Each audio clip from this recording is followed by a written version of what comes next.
G2 performance, but let's talk a little bit about picks and bans. LeBlanc and Thresh, so very targeted here. Getting that out of Hybrid's hands. Some of the bigger champions that we were seeing banned out yesterday, actually a lot of them still available. Kalista, Graves, Lucian, Poppy. I find this really interesting they banned Thresh, because Hybrid's been playing so much Braum. Like, he's still a good Thresh and everything, but with the amount of emphasis we've seen in previous games on AD carry bans, we were talking yesterday about how Braum does so very well against a lot of AD carries. Taking away one of these pick potential supports from Hybrid, I don't think it's actually going to hinder him too much. I think G2 will look at this and go, okay, well, we've got a lot of options still remaining. I mean, you got to ask the question, do they want him on Braum? That's true. Do they think they can play around it, maybe? Corki's taken away, so there's one left, which means Kalista and Lucian are your two top-tier ADs. Yeah, at this point, if Kalista gets banned, it's highly likely to be a Lucian first pick here for G2, or they say we can win whatever 2v2 we get in the end of it. So Lucian first pick is not the best pick in the world. This time, G2 say, no, we don't want that. We're going to take our top laner. So it's going to be the Poppy then locked in, and we've seen that quite a lot more in recent weeks. Lulu locked in here for Wonderwear, or by Wonderwear rather, yep, as well as the Lucian for Kobbe.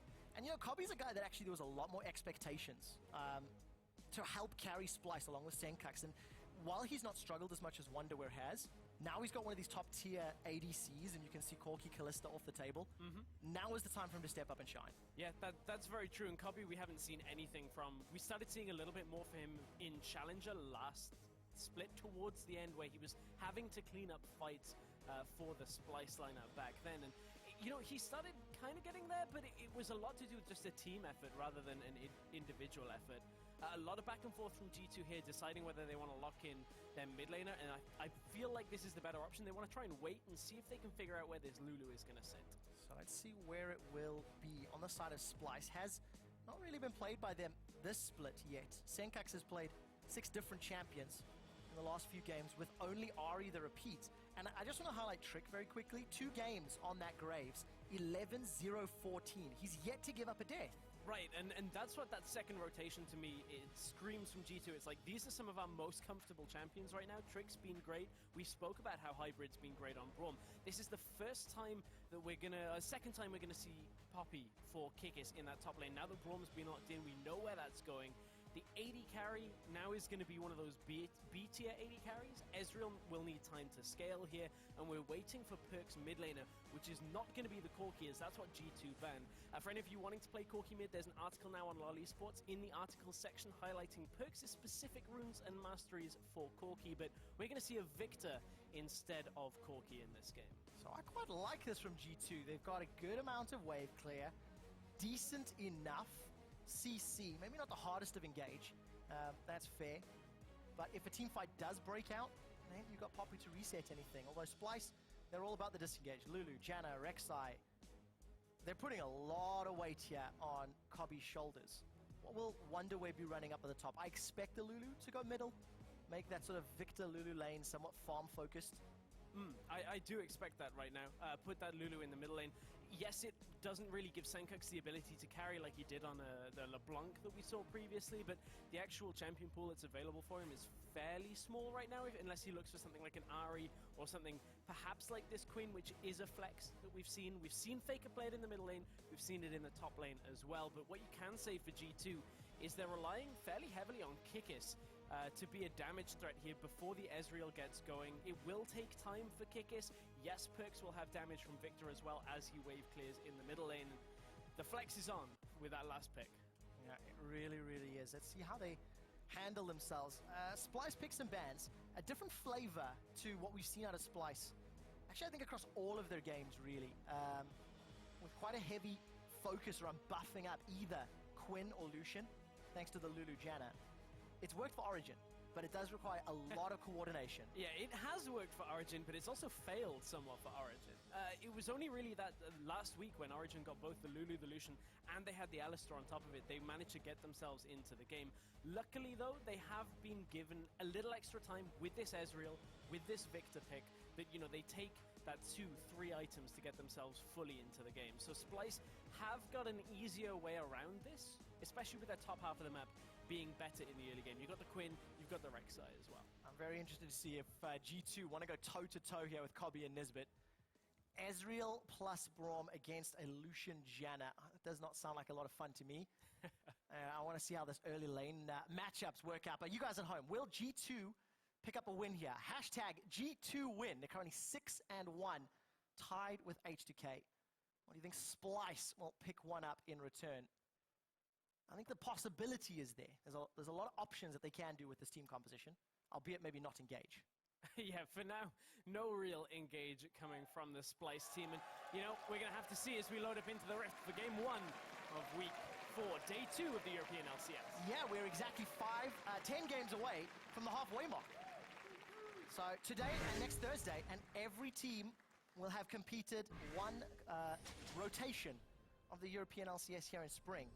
And for G2, somewhat of a surprise out the gate. They were swinging and hitting very hard all the way from week 1 till presently. And more impressively, they're doing it in different ways. We're seeing them play split push, we're seeing them play poke, we're seeing them play team fights, we're seeing them fight a lot. Very aggressive. Wonderware doesn't know. No. He would though. I wonder why he's up here. This is just going to be an easy kill. Exhaust into the stun. The Vault will put him away, but the knockback from Kikis. 2 tower shots and first blood to Emperor. Oh, Wonderware going a little too deep. He even registered that could have been a possibility. If G2 send their duo lane up straight away from the base, you can easily make that push and then punish Wonderware for just pushing out in the lane. Oh, that's the thing where, you know, it's like, oh, if I just ward this bush, I'll see if they're in there. Oh, I'm dead. Yeah. Not a good start. Tough position for Wonderware. First time on this Quinn as well, and caught out. I mean, yeah, the lane swap with the duo up there, that's not a surprise. No. So, but at the same time, that isn't going to happen every game, that they're standing in the bush already by the time you put the ward down. So it's one of those situations where, you know, it's a little unfortunate, but at the same time is punishing Wonderware for trying to get that extra information here. G2 do use a lot for this. They use 2 flashes and the exhaust, but it's so good that it goes onto Emperor here. That is a really key thing because he's the one that needs the extra time, really. For Perks, it's a wave clear game for him, and he can just sit happily mid lane once he's got the Aftershock augment. And for Kikis, he's going to be in an okay situation. He's going to double jungle for the start of it, and then look to make his presence felt in other ways. You can see some of the different keystones. One of the more varied keystones we're seeing. Some of the changes here in 6.2, we're seeing Thunderlords slowly falling away from like 5-6 every game. And obviously the fervors on all of your auto-attack Reliant champions. Trick, last time he's played Graves, the last few times rather, he's been very heavily involved in counter jungling. Obviously he's on the strong side of the map, where he's got Emperor and Hybrid to back him up. But that's something I want to track as the game progresses, because he tends to grab some smalls and build a tent in his opponent's jungle camps. He does, that's for sure. They're pretty well done if they come out of that shotgun from Graves. Wouldn't really want to have those charred ones. But you can see this tower push from G2 is that pretty much a lot faster, actually. I was looking at the timing of it. G2 have actually got about half the current health difference up on Splice. Yeah, great to put that first foot forward for G2. So they're ahead in the tempo of the game. And we'll get this tower down shortly. Actually don't think it'll take all that long for Splice to reply, but it will give Emperor and Hybrid the chance to recall. You can see this Splice trying to do the same that G2 just performed. Let the tower kill as many minions as possible. But you can already see Emperor's back, Hybrid's back, and they're going to start moving to this bottom lane to catch this wave. Because I don't think all of the minions are going to die. Yeah, the minions will stick around. Emperor's going to try and get there. It's not going to be anywhere near in time. And even spotting out Trick on a ward, I believe, as Rexley caught him. So that gives Trashy the information. He can very safely stick around, go back, grab his blue. No reason for him to recall yet. He's still got health potions, is still healthy from the early jungle pathing. So no real threat to Trashy in the jungle just yet, as Splice have evened up the tower. But it is that first blood, really, that separates these two right now. The overextension from Wonderware in that top lane. But one thing I want to focus on, that isn't going to become prominent for a while, is the mid lane matchup. The last time these two lineups faced each other was in week 5 of Challenger Series Summer Split, and Perks went off. He destroyed Senkux in the middle lane as Victor. He went 6-0-7, and these were the two mid laners. When you looked at Challenger Series last split, it was like, these two are the ones that are going to LCS. And Perks has done so much better and done so much more consistent work than Senko's has. It's impressive. Absolutely no doubt there. One of the most impressive rookies during spring. You see both of the coaches there, back on the left, Yamato on the right. Close eye on their team's performances. G2 already pushing down in that bottom half of the jungle, and as expected, Trick continuing to clear out camps. Is actually a big buff ahead because he's managed to pick up the blue away from Splice. So I don't think Trashy was able to secure his on the first clear. And again, it's G2 who are somewhat ahead of the tempo. However, these towers will fall in much the same time. Lucian, Janna, and Quinn, they do a lot of work to towers very quickly. They may actually get the kill marginally before. No, it's within seconds. So 600-700 gold. First blood is really all that separates these teams. The fact that Trick actually got that blue buff is fairly interesting to me, just from the fact that Trashy and the rest of Splice had pinged out Trick recalling in his own red side jungle. So, I mean, if you see that recall finish, you can kind of get that blue buff, but I'm just interested in seeing exactly how that went for Trashy in that decision-making. Not the worst thing to take away from a Rex side. Blue buff's nice, but it's not critical. So, it is just a bit of a effect. Yeah, especially for Trick, who really wants to use his full complement of abilities. Way more useful on that jungle Graves. Take a look at the experience and CS differences here. Perks has got himself a minor advantage over Senkax, although it looks like Senkax is catching away to the mid lane. Kikis is 18 to 6 up, also has a level advantage. As far as the top laners are gone, small advantages here to Kikis. I kind of felt that poppy might have been integral in picks and bans to helping out G2's chances as this mid game is getting closer and closer. The problem on the other side of that is, though, Wonderwear on this Quinn is only at 6 CS, hasn't really been able to keep up. He's actually down over a level of experience on Kikis. So this Quinn isn't getting into the game, so at the same time, it's like Kikis' popping is not quite as integral for G2 as we expected. Well, look at this. I see an opportunity, and they are going to get a 4-man stack in this bottom wave. It'll just be a little bit of damage onto this inner tower, but the wave clear from Trick is enough to clear it, and now there's no one to defend top. I mean, this is the thing with Graves' jungle, is one of the things it provides that almost no other jungler can right now is that wave clear. He walks up, end of the line, into the wave, clears it, and his duo lane have been pushing top lane. Now Wonderwear has to try and come up to this lane.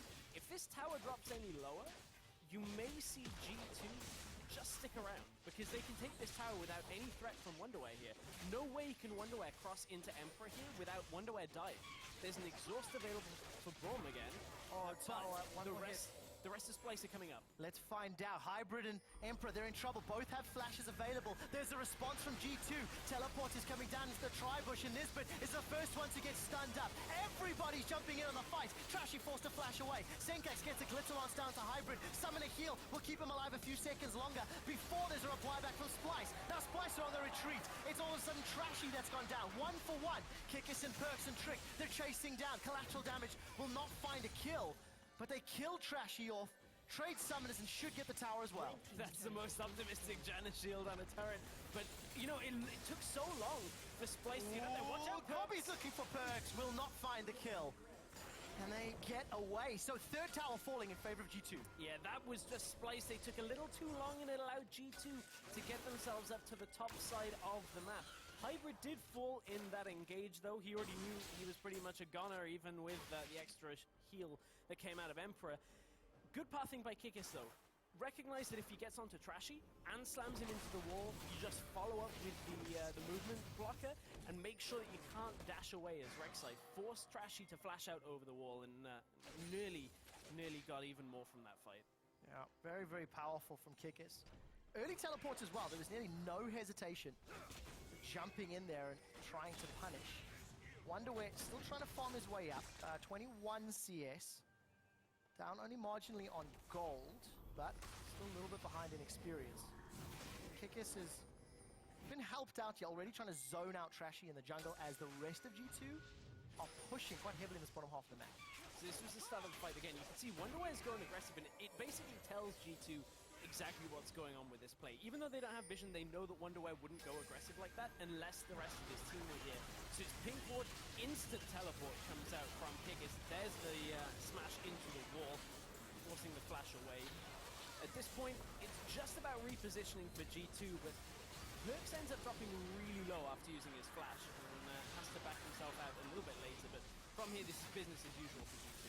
And I just caught a glimpse of how much damage that unbreakable shield from Hybrid blocked. Yeah. Both Wonderwear and Kobby were in front of it right at the beginning of that fight. So good positioning from Hybrid on Braum, the champion that we were expecting when the Thresh was taken away.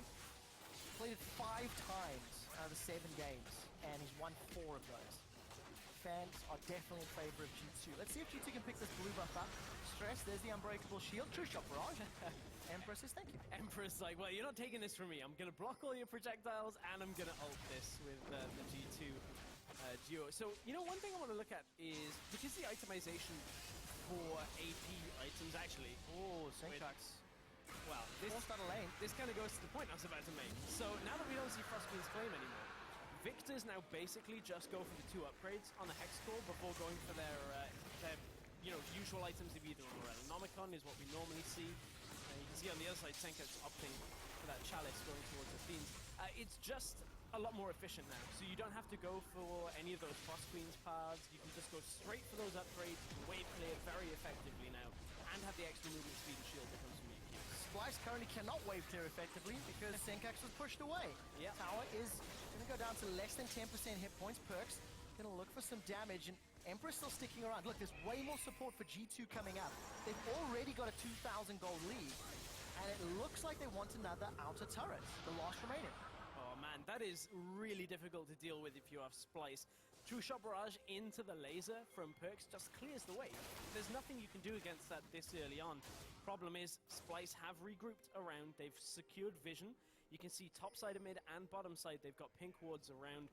They've got good control now over this mid lane. The problem is the tower is so low that as soon as G2 sees somebody out of position, if it's Kobby or Senkut's not in that middle lane, they can just walk up and take it. There's almost nothing that Splice can do to stop that tower going down at some point in the next few minutes of this game. Yeah, that's going to be even more problematic because of just how far behind they are. Look at all the vision. G2's got 1, 2, 3, 4 pink wards in their inventory. There's a couple of stealth wards, I believe those are, in the blue side jungle of Splice. So G2 got all the tools they need to push that outer turret down in the middle lane, then set up vision around either the Dragon or the Rift Herald, and just try rinse and repeat, maintain control. What we need to keep in mind though for Splice is this Lulu Lucian comp with the Quinn on the side lane should end up doing fairly well. As soon as they've all got a couple of items, that's when they can really do a lot more with their composition in the game. There you can see Perks doesn't even need the rest of his team, just runs up to mid lane and hits it. The other side of that is G2, because of how well Emperor did in the early game, yes, he's down in CS, but kind of expect that in this situation, the way Emperor's had to play around the map. Yes, he's a little behind, but he's still getting there. As soon as he gets the second item, the Iceborne Gauntlet, plus the Muramana, he's going to be active in this game. Same with Perks. Yeah, it's also interesting though, despite the fact he's down 20 CS, he's actually up 800 gold because of the additional towers, because of the kill, the assist. So, G2 have said, you don't need to farm to get power, we'll feed you. Feed you the rubble of Splice's towers. Wonderwear, on the other hand, he's still trying to earn some power, farm some power. Get revealed here by those heightened sensors. And G2 again, look just how much they're controlling Splice's jungle. And a lot of that added difference from where the towers came from for G2 was that played a little earlier. Where Nisbet, he finished it! There's no support! Kobby's got pinned against the wall. Kikis is going to be able to swing the hammer, knock Kobby into the air. Defensive flash, followed up by Kikis. I think the hammer shot caught minions though. Wait, here comes the true shot. No, it's not going to hit. Okay. No, not this time around. And Kikis was tanking up those minions as well. But Kobby almost getting taken out by Kikis. Yeah, Kikis does have to respect the damage from Lucian at this point in the game though. Even though we're talking about how the composition isn't quite online for Splice, Lucian still has that early game power. He has the Essence Reaver now completed after he's recalled, but had the components, is able to output a lot of damage there with Trashy around as well. Kikis knew he had to back away. Yeah, and he did. So flash for flash, but Kobby's the one that might be in trouble. Perks gets caught up by the Glitter Lance. Trashy is already flashed forward. Gravity Field will keep Rek'Sai in place, and Perks, he's going to be able to get away with his life. The rest of G2 looking to take an inner turret in this bottom lane. Hybrid's moving on the front line. Look at the mini-map. Splice is starting to flank. Glacial Fissure comes down from Hybrid. He's trying to body block the culling. And Splice have got a 5-man stack. Teleport's available for Kickers, No but he's ult, busy though. recalling. Trick is going to dash over the wall. He's going to find some support from Perks, and the Chaos Storm will come down shortly. There's already a kill. Down onto Trick. It's Trashy that picks it up in the jungle on jungle. Nisbet gets chunked out, and the kill credit's over to Perks. Now Kickers and Hybrid, they're on the front line. Emperor's got mana and health, and he's pushing for more. It's a 2-for-2, and Splice are running away. Tag onto Trashy. He needs 2 more connections for the stun, and it will not find just yet. But Hybrid, he's now pinged onto Senkax. Arcane Shift should be available for Emperor if he wants to. Uses it with a flash, and they get Senkax for a third. Really extended fight here for G2, and what really catalyzed the extension of the fight was Trick going over the wall. He basically admits that somebody in this fight is going to die from G2. They are too surrounded to get away with all of their lives, so Trick goes over the wall, tries to find himself funneling Splice into an area where he can hit the end of the line off and make it explode immediately. He got a good amount of damage down and then ends up falling. This is his first death on Jungle Graves, keep in mind. He buys the time, Kickers manages to teleport in after the recall, and the rest of G2 can follow. They get the tower as well, Stress. So they got the inner turret down to very, very low. A couple hundred hit points on that one. Now this is the beginning. Look at the minimap as Splice feel they can flank G2, but Kicker starts to recall in just a moment. And G2 have had a lot of time to plan this. They've seen all of this coming on wards, and Trick says, okay, I need to drag people down towards Perks and hold them here, because if we just put the damage down ahead of time, we can have Hybrid and the rest of the team clean this up at the end of it. It doesn't quite go their way. Both Perks and Trick end up falling here. They were looking for a little bit of safety, but the rest of the cavalry comes. Kickers has teleported into this, and now you're trying to run away from a Braum, and Hybrid lands that first Q, follows up with a nice auto attack as well on Senkax, just to get this last passive proc onto Senkax. And Hybrid's Braum yesterday against Origin was quite game-changing as well. He kept finding targets that the rest of GT would collapse on, and it just allowed them to accelerate further and further ahead. Now Perks, Chaos Storm is still available, throws it down into Trashy's head, but the burrow and the tunnel away will keep Trashy alive. Dragon number 2 fell, and Kickers is going to shove a minion wave into the tower. There's no one from Splice to defend. Without Senkax or Kobe, maybe wonder where their wave clear is non-existent. I mean, that's 3 of 5 champions, so obviously that's going to be the case. Yeah, they don't have enough there to wave clear, but G2 at that point were just going to push up and take that turret anyway. It seems like whenever G2 set their mind on a turret, Splice are just behind the play.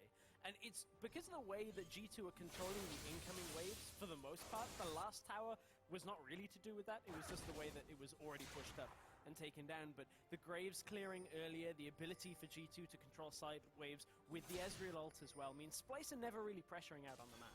Oh, they can't. Yep, Trick has been in the jungle so much. 89 CS to 53.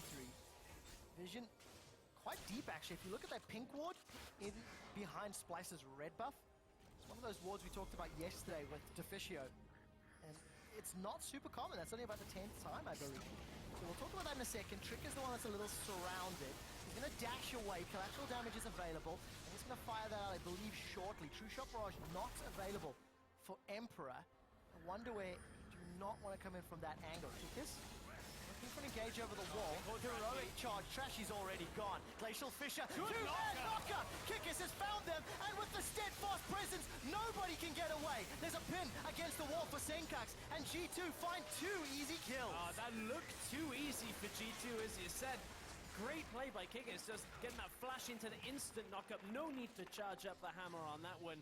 And G2 are going to set themselves up for the Baron. And all of this... It's not there it's yet. Not the Baron. It It's will be too Rift early. It's too early. It feels like it should be Baron time for G2. This is a massive lead.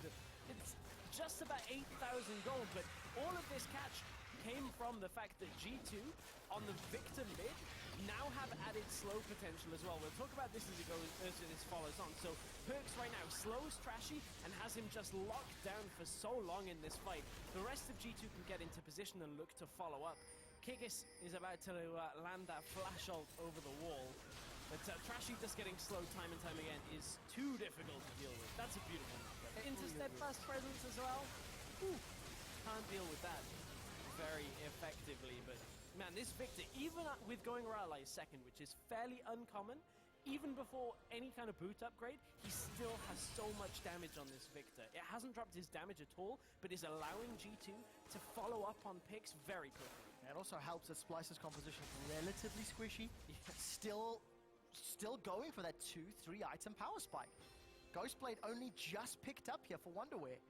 Essence Reaver is still all that Kobby's sitting on versus a completed Muramana, plus Iceborne, plus Cutlass, plus Ionian Boots. I mean, it's day and night when it comes to itemization. I'm trying to find the right analogy, but 20 minutes in, you're talking 9,000 goals, and G2 already pushing onto the inhibitor turrets. They've still got to be careful though when it comes to Hybrid stepping up. He is only level 8 right now, so it's not like he's super tanky himself either, but G2 can set up the Baron bait right now.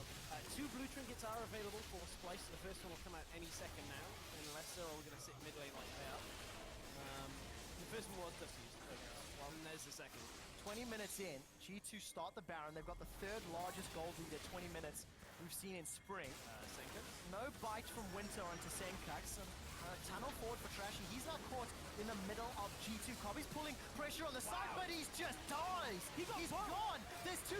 Triple kill for Emperor, and now Wonderwear, you're too late to the party, and it is over. There's even tower shots for the ace. G2 are just able to take any fight they want here. It's as if it's child's play for them right now. They're walking around at half health after starting a Baron, and Splice come in for the fight, and G2 destroy them in the fight just because of how far ahead they are.